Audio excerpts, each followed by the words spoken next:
Sir आपका मेरे channel पर स्वागत है। सर अभी 70 बीपीएससी की लगभग 2000 सीट आने वाली है, तो जो नए स्टूडेंट हैं वो पीटी और मेंस की कैसे तैयारी करेंगे बताएंगे? पीटी के लिए मैंने बेसिक्स बुक्स पढ़े थे पहले, लाइक मॉडर्न हिस्ट्री के लिए मैंने स्पेक्ट्रम पढ़ा था और पॉलिटी वगैरह के लिए मैंने लक्ष्मीकांत, जो सारी स्टैंडर्ड बुक्स हैं वो रेफ़र करे थे। उसके बाद मैं जब एग्ज़ाम 1 महीने करीब था तो उस टाइम मेरा मेंस चल रहा था, तो मेरे को यूपीएससी का मेंस चल रहा था, तो मुझे ज़्यादा टाइम तो नहीं मिला था, बट मैं घटना चक्र को एक बार रिवाइज़ कर चुका था। और किस सब्जेक्ट का घटना चक्र पढ़े थे आप? सर मैं हिस्ट्री का पढ़ा था, सारा अच्छा से रिवीजन हिस्ट्री का किया था, उसके नोट्स बनाए थे और 2 दिन पहले मैं एक बार पढ़ लिया था, उसको गो थ्रू कर लिया था और उससे बहुत हेल्प मिला था घटना चक्र बुक से। करंट अफेयर्स मैंने जो नेशनल और इंटरनेशनल करंट अफेयर्स थे वो पीटी 365 से किया था विज़न के, और उसके अलावा बिहार करंट अफेयर्स मैंने कुछ यूट्यूब चैनल देखे थे और उसके अलावा कुछ एक्स्ट्रा एफर्ट नहीं किया था उसमें। और क्योंकि मैं साइंस बैकग्राउंड से हूँ तो थोड़ा सा रिलेटिवली इजी था मेरे लिए साइंस करना, बट आजकल के जो रिसेंट क्वेश्चन आए थे प्रीलिम्स में वो थोड़ा टेक्निकल थे। पहले स्टैटिक साइंस पूछते थे, अब थोड़ा प्रैक्टिकल और टेक्नोलॉजी से रिलेटेड पूछा था। उसके लिए कौन सा बुक हेल्प करेगी सर आपके अनुसार?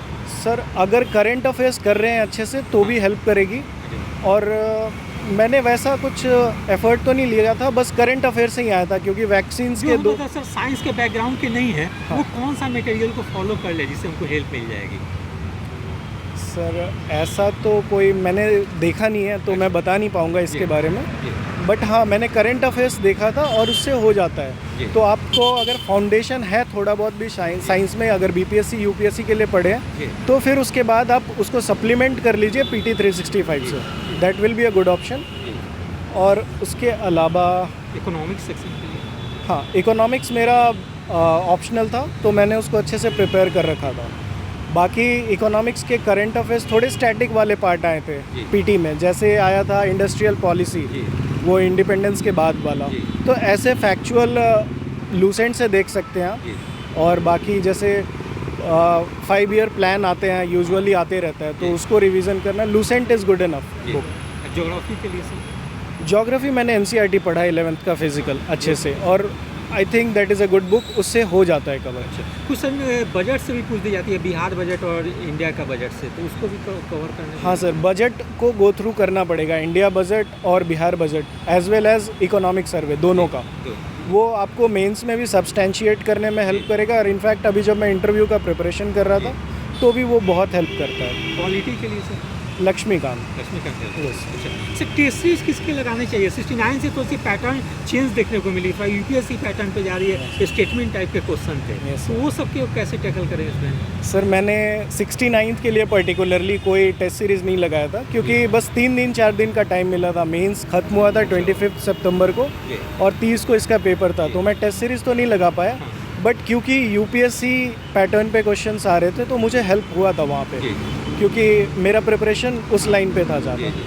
सर मेंस में पिछले बार पॉलिटी सेक्शन में ये क्वेश्चन थी फेडरलिज्म से, जस्ट कि Indian federalism is fundamentally rooted in 2 simultaneous pursuits of nationhood and embrace of state based cultural diversities and a commitment to the larger Indian political community.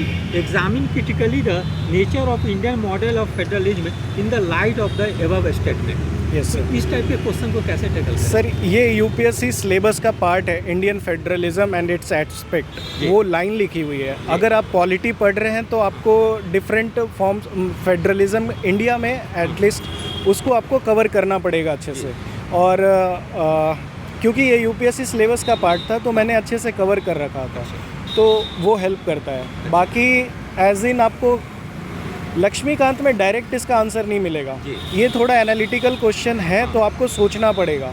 Current affair से आप substantiate कीजिए examples को, वो help करेगा आपको। Sir BPSC में देखने को आती है कि कुछ टॉपिक गेस कर लेना काफ़ी आसान होता है। अब प्रीवियस ईयर क्वेश्चन देख रहे हैं तो फेडरलिज्म से अक्सर क्वेश्चन पूछी जा रही है, तो क्वेश्चन पूछने का फॉर्मेट जो होता है हमेशा चेंज कर दी जाती है, तो उसको कैसे तैयारी के स्टूडेंट की एक सामने आए तो उसको मतलब टैकल कर सके? यस सर, और थोड़ा डायनामिज्म अपने प्रिपरेशन में लाना पड़ेगा। आप करंट अफेयर सिर्फ मैगजीन से नहीं पढ़ सकते हैं, आपको न्यूज़ को फॉलो करना पड़ेगा, और कुछ कुछ अच्छे आर्टिकल्स जो आते हैं न्यूज़पेपर में उसके अगर आप नोट्स बना ले कुछ आर्टिकल, सारे नहीं पूरा न्यूज़पेपर में, तो दैट विल हेल्प। अच्छा। और ऊपर से हाँ, पॉलिटिक्स जैसे जो टॉपिक ऐसे हैं रिपीटेड टॉपिक है, उनका नोट्स आप बना लोगे तो बेटर रहेगा लास्ट टाइम रिवीजन के लिए। जैसे सर क्वेश्चन पूछ जाते हैं कास्ट इन इंडियन पॉलिटिक्स या कास्ट इन बिहार पॉलिटिक्स, इस टाइप से भी क्वेश्चन करके पूछ दी जाती है, तो ये सबको कैसे बेहतर ढंग से मतलब तैयार कर सके, उसमें लिख सके एग्जाम? ये सर लाइक कुछ जैसे कास्ट सर्वे अभी काफ़ी ज़्यादा न्यूज़ में था, तो कास्ट ये सेंसस एक एक्सपेक्टेड टॉपिक है। अभी नेक्स्ट बीपीएससी के लिए भी ये मे बी एक्सपेक्टेड टॉपिक होगा, जी। तो इसको आपको रेगुलर फॉलो करना है या फिर नहीं, वो आप डिपेंड करता है, बट आपको एक बेसिक नोट्स होने चाहिए जी। कि कब लास्ट कास्ट सर्वे हुआ था, उसमें क्या प्रॉब्लम्स आई थी, जी। तो इस तरीके से आप इन तरह के क्वेश्चन को टैकल कर पाएंगे। सर 8 मार्क्स में जो ऐसे शॉर्ट नोट्स टाइप के जो पूछ दिए जाते हैं, उसको किस ढंग से मतलब क्या क्या पॉइंट लिखेंगे जिससे मार्क्स बहुत ज़्यादा है, इसको ध्यान में रखेंगे इसमें? सर एक्चुअली मैं बता रहा हूँ, मेरे को भी इशू हुआ था टाइम मैनेजमेंट में। हाँ। तो मैंने जो देखा पेपर 1 में तो मेरे से भी मिस हैपनिंग हो गया और एक क्वेश्चन छूट गया था मेरा, जी। बट पेपर 2 में मैंने क्या किया, जो 8 मार्क्स वाले हैं उस पर ज़्यादा फोकस नहीं करके पहले मैंने फुल लेंथ, हाँ, अच्छा, 38 उसमें marks आपको वाले। 7 पेजेस मिलते जी। हैं लॉन्ग 38 मार्क्स में, जी। आपको 7 के 7 पेज नहीं भरने हैं, जी। क्योंकि अगर आप वो 7 पेज भर रहे हैं तो आप 65 पेज लिख रहे हैं, हाँ। जो कि 3 आवर्स में बहुत बहुत मुश्किल है, जी। ऑलमोस्ट इम्पॉसिबल है। हाँ। तो आपको उधर टाइम बचाना है कि 5 साढ़े 5 पेज उधर लिखिए जी। और उसके बाद 2 मार्कर क्वेश्चन में टू द पॉइंट आंसर लिखिए, जी। That's it. जो क्वेश्चन पूछ रहा है बस जस्ट to the point लिखना है, Yes, इसको sir. ध्यान में रखना है। Yes. अच्छा सर, एक और क्वेश्चन पूछी गई थी शॉर्ट नोट्स में, सेक्शन 2 में, पेपर सेकेंड में, analyse the mechanism and characteristics of Indian monsoon, ये ज्योग्राफी से क्वेश्चन दे दिए। इंडियन मानसून फिजिकल ज्योग्राफी में नहीं है, 11th क्लास की बुक में, जी। बट इंडियन मानसून भी एक्सपेक्टेड टॉपिक है। अच्छा। और आप अगर इन जनरल भी प्रिपरेशन कर रहे हैं तो ये एक थ्रू द टॉपिक आता है, प्रीलिम्स में आपको हेल्प करेगा। जी। एल नीनो और एनसो पूरा कॉन्सेप्ट जो है, एल नीनो लानीना और न्यूज़ में भी रहता है, जी। तो ये टॉपिक आपको प्रिपरेशन करना चाहिए, बट यूजुअली ये छूट जाता है। तो मैंने Indian economics Sudarshan Gurjar sir का लेक्चर देखा है, यूट्यूब पे अवेलेबल है। सुदर्शन गुर्जर सर। यस जी। तो मेरे को उससे आता था ये टॉपिक। फिर सर एक क्वेश्चन पूछ दिया कि discuss the state of tourism industry in India and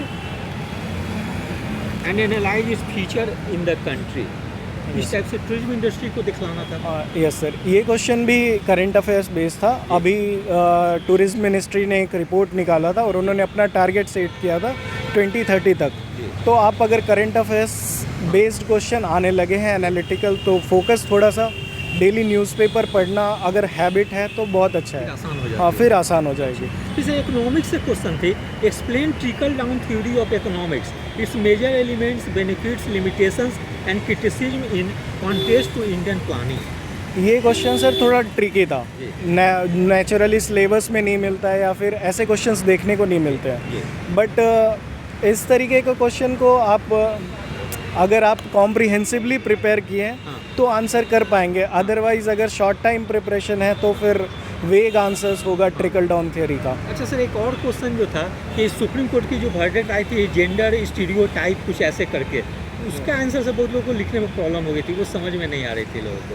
तो उस टाइप का क्वेश्चन अचानक आ जाए सामने तो फिर कैसे टैकल करेंगे? मुझे question explain the concern of the supreme court of India on combating gender stereotypes, ये क्वेश्चन आई थी, तो उसका मतलब प्रॉब्लम हुई सर थी? हाँ, इसमें भी ये जेंडर को लेके, जेंडर एज इन पूरा जेंडर और वल्नरेबल सेक्शन भी एक इम्पैक्ट टॉपिक है, मतलब आपको इसको प्रिपेयर करके रखना चाहिए in general. But gender particularly women के इश्यूज आजकल भी ज़्यादा आ रहे हैं, जो अभी केस हो रहे हैं, और सुप्रीम कोर्ट वर्डिक्ट दिया है विशाखा गाइडलाइंस वगैरह, तो मैंने इस बेस पे आंसर लिया। मेंशन करते हुए हाँ। लिखने।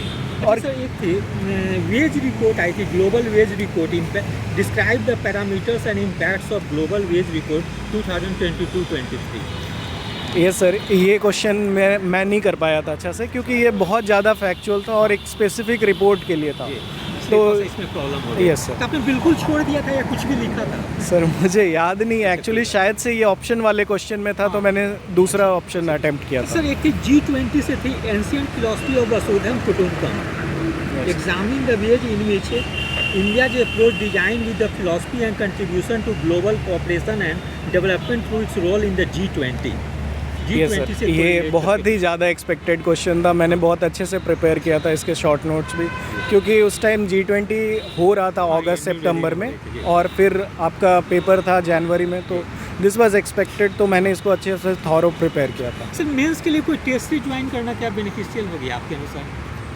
सर मैंने ऐसे तो नहीं किया था, बट मुझे लगा कि मेरी प्रैक्टिस कम थी, इसलिए मेरा स्पीड कम था। अगर आप मेंस टेस्ट सीरीज़ नहीं भी ले रहे हैं तो पिछले 10 साल के क्वेश्चन जो 10 पेपर हैं या फिर डिफरेंट मेंस के, उसको उठा के आप आंसर राइटिंग प्रैक्टिस कीजिए। बहुत ज़रूरी है आंसर राइटिंग प्रैक्टिस सर करना। एसए को कैसे टैकल करेंगे, एसए पेपर? सर 2 ऐसे जो आए थे वो जनरल टॉपिक बेस्ड थे, जैसे एक एग्रीकल्चर मुझे याद आ रहा है, और एक मुझे ध्यान नहीं है क्या है, और तीसरा जो ऐसे था वो एक मुहावरा वाला था। हाँ, तो मुझे वो वाला याद है कि धोबी का कुत्ता न घर का न घाट का था, ये वाला टॉपिक पे मैंने लिखा था ऐसे। और इस तरीके के टॉपिक को अगर आप डिसाइफर कर पा रहे हैं तब तो बहुत अच्छा है, और अदरवाइज़ थोड़ा सा फिलोसफिकल, और आप जीएस से एग्जाम्पल ढूंढ सकते हैं कि धोबी का कुत्ता न घर का न घाट का में क्या जीएस का एग्जाम्पल्स आप इनपुट ले उसका सकते हैं। मीनिंग समझना जरूरी है, क्या Yes, वो sir. बोल रहे हैं तो। उसको आपको समझाना पड़ेगा जो एग्जामिनर है उसको, कि उसका मतलब क्या है। सर जैसे एसए लिखते हैं तो डायग्राम फ्लो चार्ट भी बनाते हैं कि ऐसे ही, मतलब बिल्कुल? नहीं सर, मैं डायग्राम और फ्लो चार्ट नहीं बनाता हूँ, बट हाँ कभी कभी फिलोसफिकल ऐसे में मैं क्वेश्चन फॉर्मेट में लिखता हूँ, बट वो स्पॉन्टेनियस होता है। कभी मैं प्रैक्टिस करता हूँ कभी कभी, तो वो उससे आता है। सर जैसे बहुत सारे लोगों से बात किया, बहुत लोग यूपीएससी की प्रिपरेशन करने वाला ही ज़्यादा सिलेक्टेड हो रहे हैं, तो क्या पैटर्न दोनों की बीपीएससी की यूपीएससी पैटर्न पे जा रही है क्या? आप इसके बारे में कुछ बोलेंगे? यस सर, मेरा ये लाइक पहला मेंस था बीपीएससी का, मैं यूपीएससी का एक मेंस दिया हूँ, तो मुझे लगा पैटर्न सेम है और उससे मुझे फ़ायदा हुआ, क्योंकि मैं पर्टिकुलरली बीपीएससी के लिए प्रिपेयर नहीं कर रहा था, बट हाँ मुझे डेफिनेटली उससे फ़ायदा हुआ, क्योंकि उसका सिलेबस थोड़ा कॉम्प्रिहेंसिव है। तो मैंने बीपीएससी के लिए पर्टिकुलरली ऐसा प्रिपेयर नहीं किया, अपार्ट फ्रॉम 1 महीने पहले मैंने मेंस के लिए प्रिपेयर किया। तो जो पीवाईक्यू थे मेरे को उससे बहुत हेल्प मिला। लाइक GS1 के जो हिस्ट्री के क्वेश्चन है वो ऑलमोस्ट प्रेडिक्टेड है कि यही सब आएंगे। आप 20 क्वेश्चन प्रिपेयर कीजिए, आपको 5 एग्ज़ाम में दिखेंगे वो। तो उस तरीके से हेल्प हो जाता है। आप उस क्वेश्चन को तो एटलीस्ट नहीं छोड़िए, क्योंकि 1-2 बाउंसर आएंगे, जैसे वेज रिपोर्ट वाला आया, तो वो सब बाउंसर आपको ये सब कवर कर क्वेश्चन देगा। बिल्कुल छोड़ नहीं चाहिए, कुछ भी मतलब लिखने का कोशिश करनी चाहिए जहाँ तक समझ में आए। सर अगर आपके पास ऑप्शन वाला क्वेश्चन नहीं है तो आपको अटेम्प्ट तो करना पड़ेगा, तो अटेम्प्ट डेफिनेटली कीजिए। अब जैसे वेज रिपोर्ट में आप इन जनरल क्या लिख आपको सकते इंडिया थे? का रैंकिंग लिखना है, वर्ल्ड में कौन रैंकिंग है, कंट्री नंबर 1 पे, यही सब लिखना है। हाँ, आप फैक्चुअल इन्फॉर्मेशन नहीं दे सकते हैं अगर आपको नहीं पता है, तो यू कैन गिव लाइक कि क्या इशू हो रहे हैं, वेजेस क्यों नहीं बढ़ रहे हैं, या फिर वेजेस लेबर का क्या डिमांड है, इस तरीके से। इन जनरल जो सेकंड वाला पार्ट क्वेश्चन रहता है वो आप एड्रेस कर सकते हैं, क्योंकि वो आपसे ओपिनियन पूछ रहे होते हैं उसमें। Thank you sir, best of luck for interview. Okay.